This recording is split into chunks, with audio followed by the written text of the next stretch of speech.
इश्क के फूल खिलते हैं तेरी खूबसूरत आंखों में, जहां देखे तू एक नजर वहां खुशबू बिखर जाए। भारत के सबसे प्राचीनतम शहरों में शुमार कन्नौज पूरी दुनिया में अपने इत्रों की खुशबू के लिए पहचाना जाता है। कानपुर के पश्चिमोत्तर में बसा कन्नौज वर्तमान समय में उत्तर प्रदेश का एक जिला है। वीडियो को अंत तक जरूर देखिए।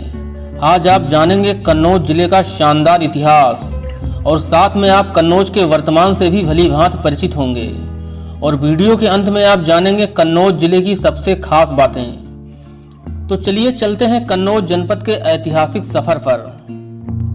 प्राचीन काल में कन्नौज हिंदू साम्राज्य की राजधानी हुआ करता था।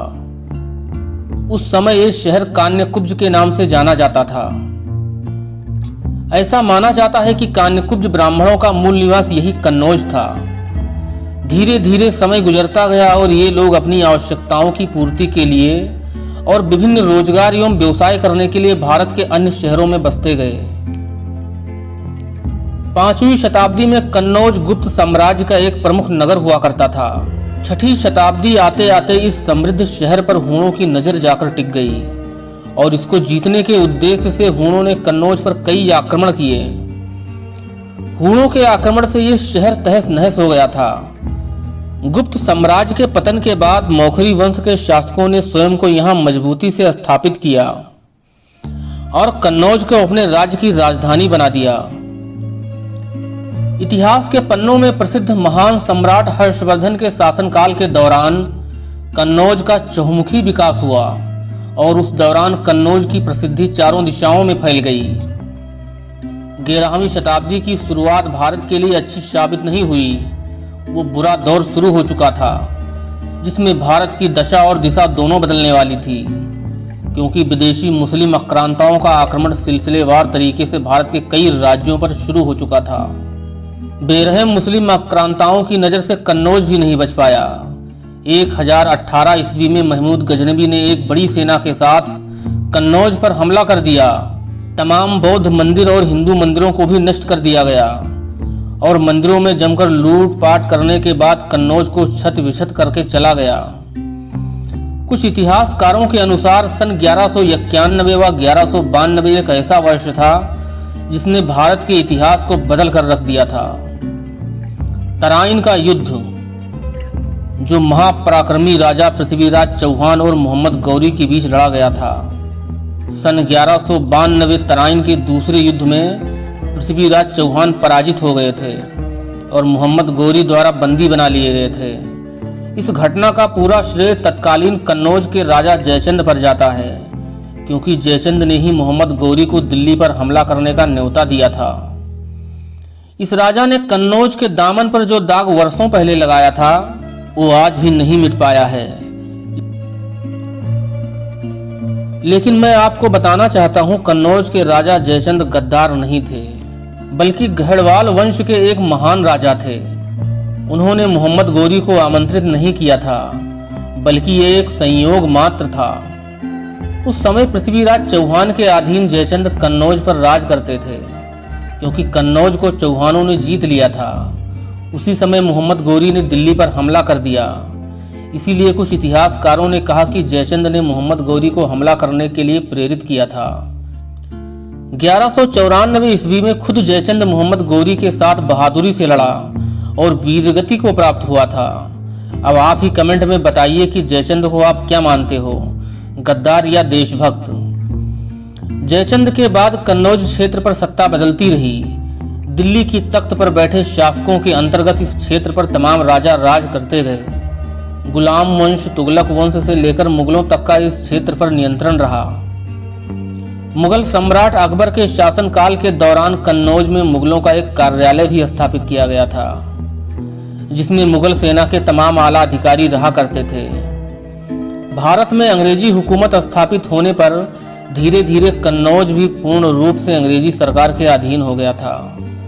अंग्रेजों को भारत से भगाने के लिए इस मिट्टी में भी अनेकों क्रांतिकारियों ने जन्म लिया और आखिरी दम तक लड़ते रहे। 1929 ईस्वी में राष्ट्रपिता महात्मा गांधी कन्नौज की धरती पर आए और यहाँ के लोगों को उत्साहित किया। 1942 ईस्वी में भारत छोड़ो आंदोलन में गांधी जी के साथ यहाँ से सैकड़ों लोग सामने आए और धीरे धीरे हर एक घर, हर एक परिवार आज़ादी के लिए अंग्रेजों से बगावत करने को तैयार हो गया। आखिर वो दिन भी आया जब भारतवासियों के हौसलों के आगे ब्रिटिश सरकार को झुकना पड़ा और देश को अंग्रेजी हुकूमत से आज़ादी मिल गई। कन्नौज जिले का एक बहुत ही मजबूत ऐतिहासिक पृष्ठभूमि रहा है। कन्नौज की धरती पर मौर्य वंश, शुंग वंश, कुषाण वंश, गुप्त वंश, प्रतिहार वंश से लेकर राजपूत राजाओं और मुगलों ने भी शासन किया। इसीलिए कन्नौज का प्राचीन इतिहास और मध्यकालीन इतिहास गौरवशाली और समृद्धशाली माना जाता है। वर्तमान समय में कन्नौज भले ही अपने खुशबूदार इत्रों के निर्माण के लिए पूरी दुनिया में जाना जाता है, लेकिन पूरी दुनिया में लोकप्रिय खेल शतरंज की शुरुआत ही कन्नौज से ही हुई थी। एक समय कन्नौज पर मौखरी वंश का राज भी रहा था। मौखरी राजाओं ने शतरंज जैसे खेल की खोज की थी और वे खाली समय में इसे खेलना पसंद करते थे। बाद में ये खेल इतना प्रसिद्ध हुआ कि पूरी दुनिया में फैल गया। यदि आप कन्नौज जिले से संबंध रखते हो तो वीडियो को लाइक जरूर करें और अपने दोस्तों को भी बताएं कि शतरंज जैसे खेल की शुरुआत हमारे कन्नौज से हुई है।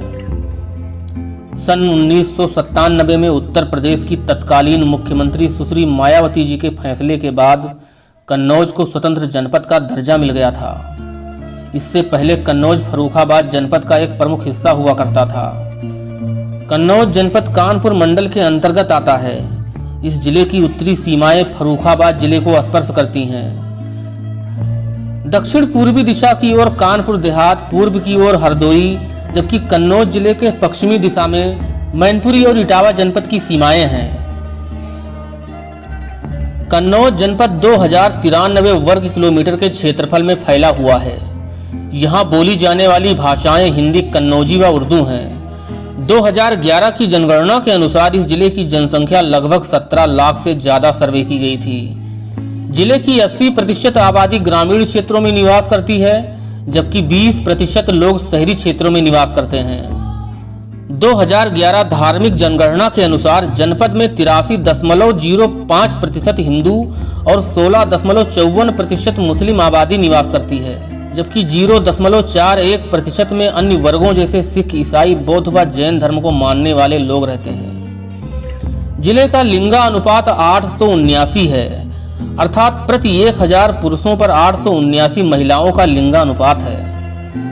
कन्नौज जनपद में 4 तहसीलें छिबरामऊ, तिरवा, कन्नौज व हरसेन हैं, जो 9 ब्लॉकों के अंतर्गत आते हैं। कन्नौज जनपद में 3 विधानसभा सीटें छिबरामऊ, तिरवा व कन्नौज सदर हैं, जबकि केवल 1 लोकसभा सीट कन्नौज है। कन्नौज जनपद में बहने वाली नदियों में गंगा नदी, काली नदी, ईशन नदी, पांडु नदी, अरिंद नदी, रामगंगा तथा चित्रा नदियां हैं। चित्रा नदी कन्नौज के बीचों बीच से बहती थी, लेकिन वर्तमान समय में नदी प्रदूषण की वजह से विलुप्त हो चुकी है। पांडु नदी भी नाले में बदलती जा रही है। इसके अलावा अरिंद और ईशन नदियां भी अपने अस्तित्व को बचाने के लिए संघर्ष कर रही हैं। दोस्तों, ये नदियां जनजीवन के लिए वरदान होती हैं। नदियां गांव, शहर, जंगल जहां से भी होकर गुजरती हैं, वहां की प्राकृतिक सुंदरता अपने आप ही बढ़ जाती है। हमारे देश में बहने वाली सभी छोटी बड़ी नदियां हमारी अनमोल धरोहर हैं। इन्हें बचाए रखने में हम सभी का सहयोग होना जरूरी है। जब आप जागरूक होंगे तभी शासन प्रशासन भी नदियों को प्रदूषण से बचाने के लिए आपका सहयोग कर पाएगा। दोस्तों, यदि आप मेरी इस बात से सहमत हैं तो कमेंट में जरूर बताएं। जनपद की अर्थव्यवस्था प्रमुख रूप से खेती किसानी पर ही आधारित है। यहाँ की जमीनें काफी उपजाऊ हैं, इसीलिए यहाँ लगभग सभी फसलों की खेती की जा सकती है। धान, गेहूं, सरसों, मक्का, बाजरा जैसी फसलें कन्नौज जनपद में प्रमुखता से उगाई जाती हैं।